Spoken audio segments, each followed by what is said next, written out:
Alex Sharp back playing against her old side as well. Potter driving to the rack, denied by another Potter. It's probably not the first shot of the game that she wants to be taking. It was wide open, but Sharp shows her athleticism and gets scoring underway. Sharp, Melbourne, guarded by Atwell, crossing over, look away pass into the corner. And Potter again. This time gets it to go. 4 and 15 so far this WNBL season. They've been so close in a lot of games. Melbourne finds Fowler, who finds Gemma Potter, who hits the three. Emily Potter kicking it out for Maley, who has a good look for three and drains it. Chibatoni misses the two. Maley with another offensive rebound. Atwell gets free, feeds Emily Potter, who gets the two. Count the points. She's going to the line for an extra. Teamwork by Perth. You can see that Canberra went to double Atwell because there's... Melbourne tries to find a way through, gives it straight to Goodchild, and she is off to Maley. And of course, Annalie Maley, good at finishing at that tempo. Yeah, so an 8-zip guarding Munga here. In the meantime, the Caps, oh, no look pass there from Melbourne was pretty and finds Gemma Potter to that. Well, it was nice to see her on court and what she could do. By Jade Melbourne, nice little drive by McDonald. Fresh 14 now for the Lynx to work with. Atwell goes to work, drives into the lane. Munga for three, can't get it to go, but a rebound by Fowler, who then puts it up and it rattles in for the Caps. Jade Kirasome with the pass inside, and now she's driving along the baseline and turning it over to Maley, and Amy Atwell is off to the races. It's her rebounding, it's her leadership out there, but whatever she was doing, she doesn't get much more wide open than what Amy Atwell just had. But a couple of early layups for her, and a layup at the other end, a tougher one. Clark brings down the rebound, and Sharp goes through, no foul called. Fowler is blocked, and the Lynx get the ball back in the national stage. And that's what these young players need. They need that experience. They need that exposure. McDonald, Joel, the knee's working well, really well.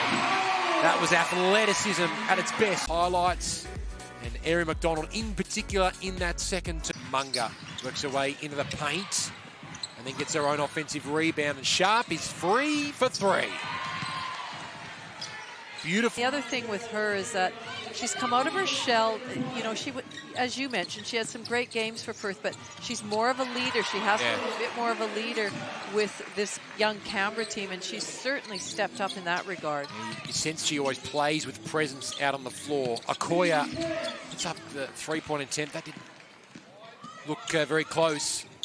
Goodchild at the other end, in rhythm, catch and shoots. That is what a classic catch and shoot is. I don't even think her feet hit the ground. She just caught it and let it fly. Lovely lob pass that time from Okoya. Gemma Potter, though, had good defense around her. The way she went about scoring, but as you said, her other teammates really contributed as well. And we can see good. Well, 6 minutes to go in the first quarter. Well, and we know what sort of firepower they have. Alex Sharp again from the three-point line. Normally you see towards the back end of a basketball game as fatigue comes in. Only a quarter and a bit in. Oh, Melbourne banks it off the glass superbly. Knocking it away from Emily Potter. Allows Melbourne to go to work on offense. Sharp, Okoya goes again, and fourth time doesn't really look like scoring off that three-point attempt. All oxygen from Monica Okoya. McDonald at the other end lays it in. Nice. Sharp almost lost control. Fowler was there to help out. Melbourne into the paint. That's better. Okoya this time underneath the rack, reverses in. Good movement off the ball. Okoya cutting just under the basket when Jade Melbourne penetrated down the middle. But oh, McDonald is blocked by Melbourne. We don't even think her feet touched the floor on that shot. It was so quick. Melbourne able to get a hand in there.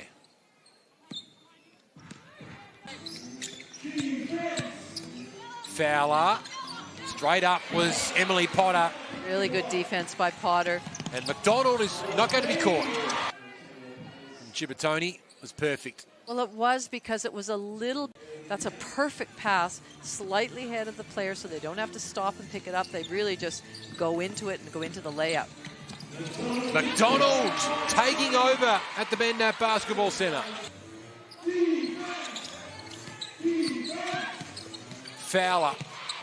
Beautiful pass inside. Again, good patience shown by the Caps on the inside of the UC Caps. Emily Potter screaming for it. Sharp try to get it away. Foul is called. Potter hits the two and can add a third with this free throw. Here's a look on replay. Inside the circle, there was Jada Clark. McDonald wants a cut. Well, get a screen instead from Clinch Hoycard, or go herself. Mid-range attempt drops from Erin McDonald, who's into double figures. Atwell, double teamed. McDonald for Atwell, who is free. Oh, yes. Oh, nice. Amy Atwell, a nice little pass to her teammate and Erin McDonald. And that's the benefit, Laurie, of Erin McDonald being back in the side. It's a great percentage. Wasn't helped on that occasion, but Annalee Maley makes it a three-point play. Potter can't bank it in off the glass. Sharp gets the offensive rebound. So good with her footwork inside, and she gets the two. Just getting her defense in the air a little bit before she was able to finish. Good child.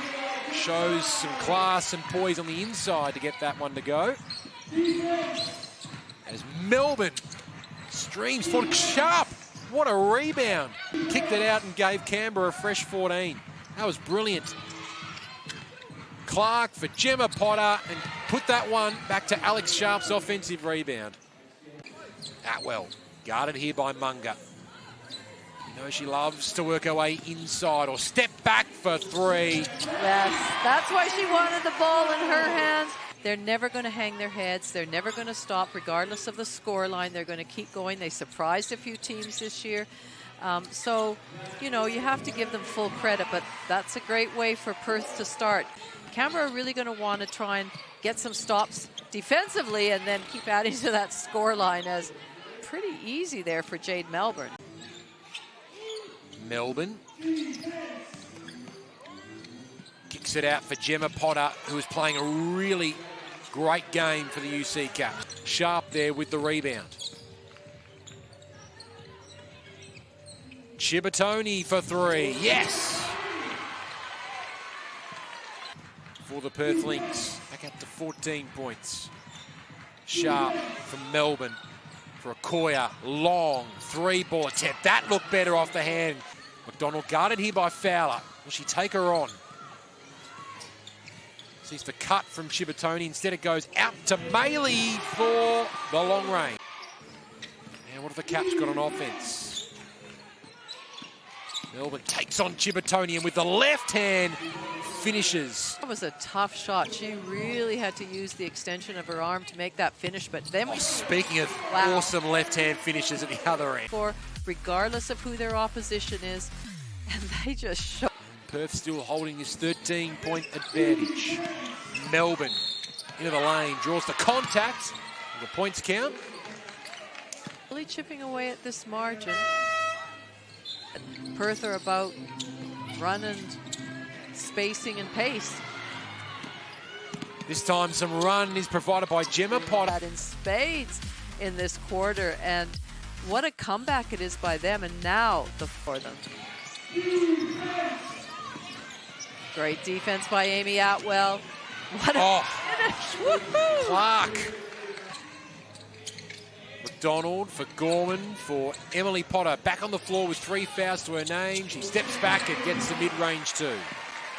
They certainly needed that settling basket. Munga. She responds with her own mid-ranger. Long offensive rebound for Gemma Potter. Inside for Munga. Inside for Fowler. She gets it to go. And Ryan Petrick's seen enough. Timeout is called. They're just out there playing right now. They can be loose. They can, you know, make decisions.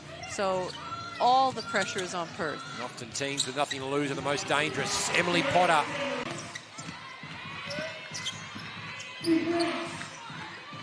Okoya left open for three. She hits. The Goodchild loves this situation. She can't get it to go, then follows up her own offensive rebound. And that's a tough finish from Mila Goodchild. Missed the shot, but then did a great job of following it up, getting her own rebound. Then Choikard can't find a teammate. 13-second differential between the two clocks. We tick towards three-quarter time. Jada Clark again with another eye-catching play. Acceleration across a few steps is awesome. Emily Potter has looked dangerous in this position all night. Maley, Emily Potter again, one-on-one with Fowler, kicks it out. Erin McDonald for three, she's back. See, that's just such simple basketball. Perth playing with a bit more urgency now. Maley for McDonald, one-on-one with Melbourne. Oh my word, that is an incredible shot. Teasing Melbourne and then put it the three-point attempt up when Melbourne least expected it. Okoya, in the end, too easy for Gorman. Oh, but queen of offensive rebounds gives McDonald an opportunity to shoot. And Melbourne able to get it to Sharp, to Gemma Potter. No foul called, much to the disgust of the Perth Lynx fans. It's completely changed the energy of this game. Maley from the charity stripe knocks it down, and Kristen Veal's seen enough. Timeout is called. You know, rehabbing, getting herself right. It's so good to see her out there. Melbourne off for Sharp. That's an incredible play by the Caps. She doesn't get frustrated. No. She has this game face, just, okay, I'm going to get on with it. I'm going to get the job done. I'm going to continue. And that's tough sometimes. And Emily Potter was crucial off the glass there. And Erin McDonald is just far too good. Up to 20 points now. I mean, how did that go? Yeah, and what more could Jade Melbourne have done defensively as well? And a necessity in the end. Hannon brought down the rebound. And Atwell goes to work. That's tough. Oh, she somehow got it to go. First, Ari McDonald, and now Amy Atwell. Almost hearing your effects mic there. Yes. You're fine, Chibi, you're fine. I reckon that may have been Ryan Petrick with that, as Sharp easily drives inside to get the two. Canberra, an opportunity here. Just over 4 minutes left, 11 points to the margin. She gritted the teeth there, Melbourne, put the head down, drove hard inside and got the two. Jade Melbourne summed up in 5 seconds right there. That's right. And again, this whole Canberra team, this never say die attitude, and a steal by Jade Melbourne. Oh, she personifies that never say die attitude. She gets to work immediately. 8 seconds to shoot. Takes on Okoya, shoots it in Okoya's face, and it's all net. She has not missed a beat in all those months and rounds and games that she's been missing. Melbourne, she won't let up. Beautiful pass inside of Gemma Potter to go with the 15 points. Maley for Potter. Oh no, I thought it was going to Potter. Well, instead it went to Amy Atwell. Oh, she did that pass fake perfectly. Yes. Ben got you, that's for sure. Whole team. Amy Atwell. I have to say the teams, and in particularly graceful across the court. Okoya from way downtown. Well, that's a good first step into bringing this margin back. McDonald gets the screen, drives inside, kicks it outside for Amy Atwell. Double A with an A-grade finish again. Any time to get back into rhythm, except maybe foul shot. Maley, though, cleans up. The Lynx hit 90 points once again. Maley having a big night herself. Sharp, driving, scoring. But the Perth Lynx keep their finals hopes alive. They were challenged big time by the UC Caps, but they pulled away late